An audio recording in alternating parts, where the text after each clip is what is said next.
Hello students, welcome to my class. এই ভিডিওৰ আগৰ ভিডিওটোত মই কৰিছিলোঁ 1.1 এক্সাৰসাইজৰ কুৱেশ্যন নম্বৰ 1ৰ চাৰিটা কুৱেশ্যন 1 2 3 4 আজি এই ভিডিওত আমি আলোচনা কৰিম 5 6 7 আৰু 8 তো প্ৰথমতে কুৱেশ্যন নম্বৰ 1ৰ 5 টো লৈছো 405 আৰু 2520 ইয়াৰ আমি গসাউ উলিয়াব লাগে প্ৰথমতে আমি লিখি ললো 2520 is greater than 405 তো 405 এৰে ডাঙৰটোক আমি হৰণ কৰিব লাগে 405 এৰে 2520 আমি হৰণ কৰিব লাগে প্ৰথমবাৰ আমি দিলো 6 বাৰ তো 6 6 5 গুণ 30 শূন্য হাতে গল 3 6 শূন্য শূন্য 3 হল 6 4 গুণ 24 তো এয়া আমি বিয়োগ কৰি দিম এতিয়া বিয়োগ কৰিলে আমি পাও 0 আৰু ইফালে 9 পাম 90 এতিয়া আমাৰ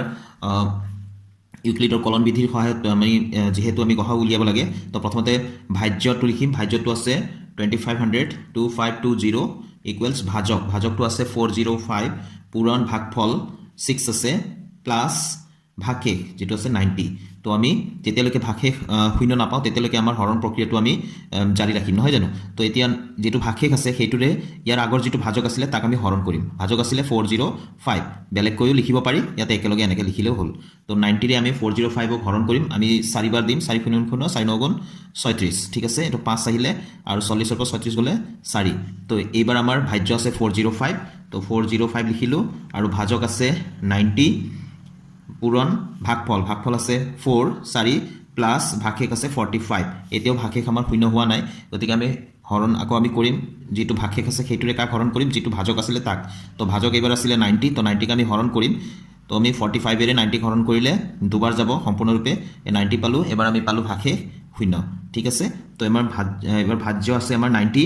ভাজক আছে 45 ইনটু ভাগফল আছে 2 আৰু প্লাস ভাগশেষ আছে 0 যেহেতু ভাগশেষ শূন্য হল গতিকে আমাৰ হৰণ প্ৰক্ৰিয়াটো আমি সমাপ্ত কৰিম আমাৰ গসাউ হ'ব আমাৰ 45 টো শেষৰ যেটো ভাজকেৰে আমি হৰণ কৰোতে ভাগশেষ শূন্য পালো সেইটো হ'ব আমাৰ গসাউ তো লিখি দিলো এতেকে শেষত লিখি দিলো গসাউ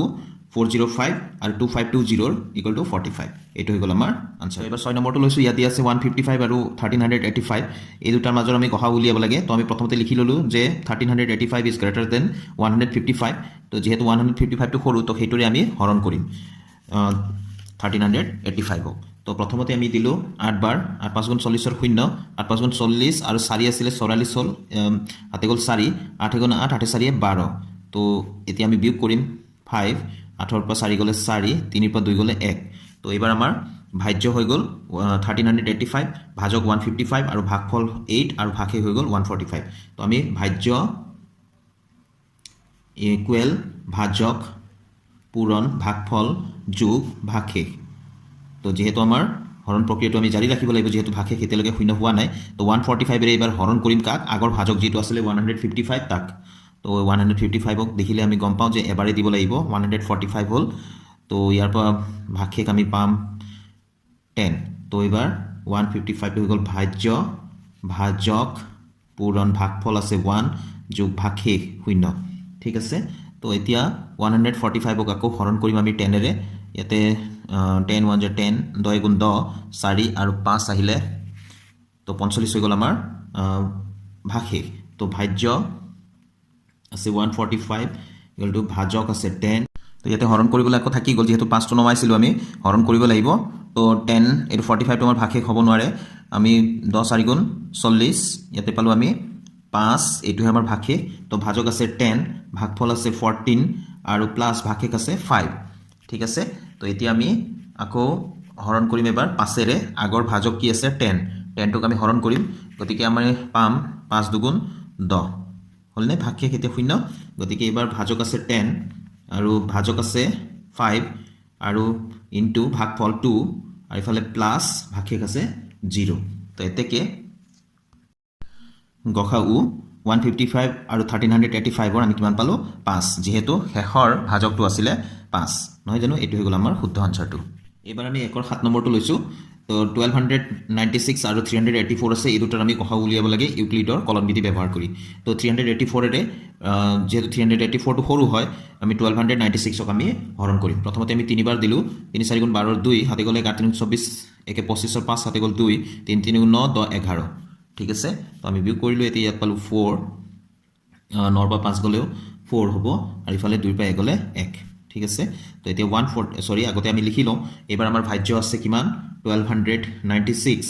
ইকুৱেল টু ভাজক 384 ভাগফলটো আমি পালোঁ 3 প্লাছ ভাগশেষটো পালোঁ 144 তো 144 এৰে আকৌ আমি হৰণ কৰিম 384ক যেহেতু আমাৰ ভাগশেষটো শূন্য হোৱা নাই গতিকে আমি হৰণ কৰিম 384ক আকৌ এবাৰ কৈছোঁ তোমালোকক যে আমি এইটো পৃথককৈ হৰণ কৰিব পাৰোঁ মই ইয়াতে লিখি গৈ আছোঁ একেলগে আমি এনেকৈও কৰিব পাৰোঁ তো 384ক আমি 144 এৰে হৰণ কৰিলে আমি দুবাৰ দিব পাৰোঁ 4 দুগুণ 8 4 দুগুণ 8 2 এগুণ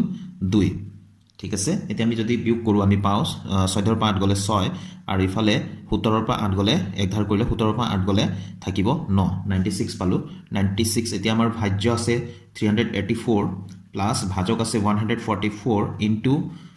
ভাগফল প্লাছ ভাগশেষ ঠিক আছে তো 96 এৰে এইবাৰ আমি হৰণ কৰিম 144ক যিটো আমাৰ আগৰ ভাজক আছিলে তো একেবাৰে সহজ আমি এনেকৈ কৰি গ'লে হ'ল তো 96 এৰে 144ক আমি এবাৰ দিম তো এইটো 96 হ'ল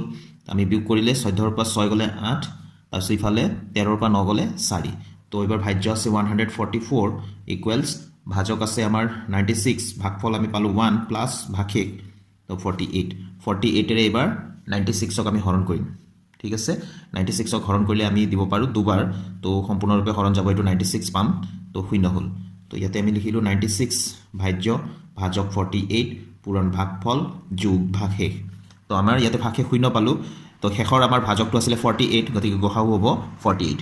তো শেষত লিখি দিলোঁ এতেকে গসাউ 384, 1296 ইকুৱেল টু 48 এইটো হ'ল আমাৰ শুদ্ধ আনচাৰ এতিয়া আমি 8 নম্বৰটো লৈছোঁ ইয়াত দিয়া আছে 1848 আৰু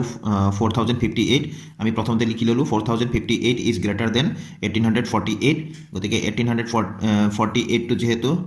আমাৰ সৰু হয় 48 গতিকে 1848 এৰে 4058ক আমি হৰণ কৰিম আমি প্ৰথমতে দিম দুবাৰ তো 8 দুগুণ 16 6 হাতে গ'ল 1 4 দুগুণ 8 থেকে 9 তাৰপিছত 8 দুগুণ 16 6 হাতে গ'ল 1 2 গুণ 2 1 3 তো 3696 পালোঁ আমি বিয়োগ কৰিলে 18 পৰা 6 গ'লে 8 পৰা 6 গ'লে 2 তাৰপিছত ইফালে 15 পৰা 9 গ'লে 6 ইয়াতে থাকিলে 9 9 পৰা 6 গ'লে 3 300 আমি 62 পাম তো ভাজক এবাৰ আমাৰ 1848 আছে ভাজ্য আছে 4058 তো প্ৰথমতে আমি লিখিম 4058 ভাজ্য ইকুৱেল টু ভাজক পূৰণ ভাগফল যোগ ভাগশেষ ঠিক আছে তো আমি হৰণ প্ৰক্ৰিয়াটো আমি জাৰি ৰাখিব লাগিব এইবাৰ আমি হৰণ কৰিম 1848ক যেহেতু আগৰ ভাজক আছিলে হয়নে তো ইয়াক আমি হৰণ কৰিলে আমি দিব লাগিব 5 বাৰ তো 5 দুগুণ 10 0 হাতে গ'ল 1 5 গুণ 30 একে 31 1 হাতে গ'ল 3 5 3 15 3 18 ঠিক আছে তো 8 পৰা 0 গ'ল 8 4 পৰা গ'ল 3 38 আমি পালোঁ ভাগশেষ হিচাপে তো আমি লিখিম ভাজ্য ইকুৱেল ভাজক পূৰণ ভাগফল যোগ ভাগশেষ ঠিক আছে তো 38 এৰে এবাৰ আমি হৰণ কৰিম 362ক তো আমি কেইবাৰ দিম